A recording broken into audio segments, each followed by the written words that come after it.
కాకరకాయలు తీసుకొచ్చానండి ఈరోజు మార్కెట్కి వెళ్ళి, అందుకే లేట్ అయిపోయింది నాకు. ఈ కాకరకాయలు తీసుకొచ్చి దీనికి ఇట్లా రంధ్రం వేయాలండి. కాకరకాయలకి బాగా పిండేసి, కాకరకాయల్లో నీళ్లు ఉంటే పోవాలా పిండేసి కాకరకాయ కట్ చేసుకోవాలండి. తర్వాత కొంచెం ఉప్పు, చింతపండు రసం వేసి బాగా పసుపు వేసి బాగా ఉడకబెట్టానండి. బాగా ఉడకబెట్టిన తర్వాత కొంచెం ఇట్లా నీళ్ళు లేకుండా పిండాలా. తర్వాత వచ్చి కారం పక్కన వేస్తాం. ఈ కారంలో కారం తీసుకొచ్చి పెట్టాలండి. గుత్తి కాకరకాయ ఇలాగా పెట్టుకోవాలా.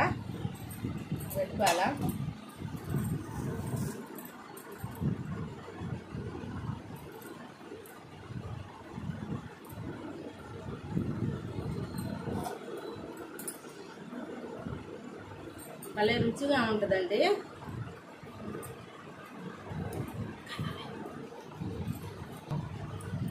అన్నీ ఇట్టే పెట్టాలండి.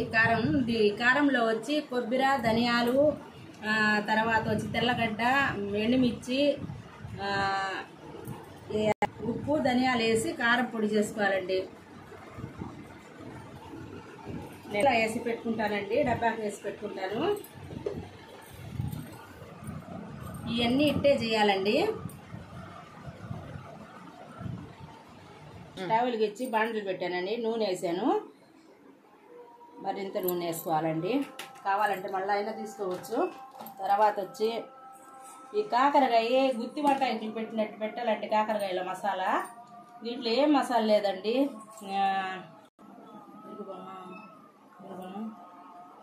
సరే, దీంట్లో వేయాలండి. వేసిన తర్వాత బాగా ఎర్రంగా దూరంగా వేయించుకోవాలండి. అది వేయించిన తర్వాత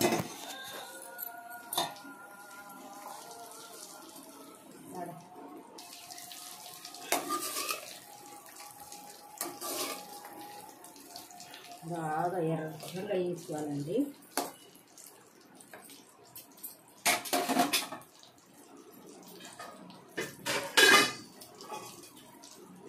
వేసుకోవాలండి.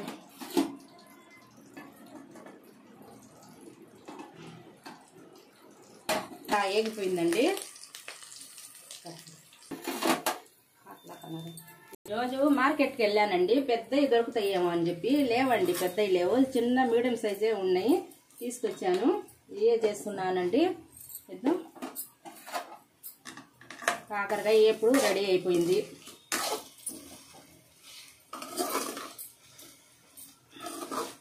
భలే రుచిగా ఉంటుందండి. కేజీ అయినా తినాలనిపిస్తుందండి. ఇది తింటేనే తింటా ఉంటే ఇంకా తినాలనిపిస్తుందండి.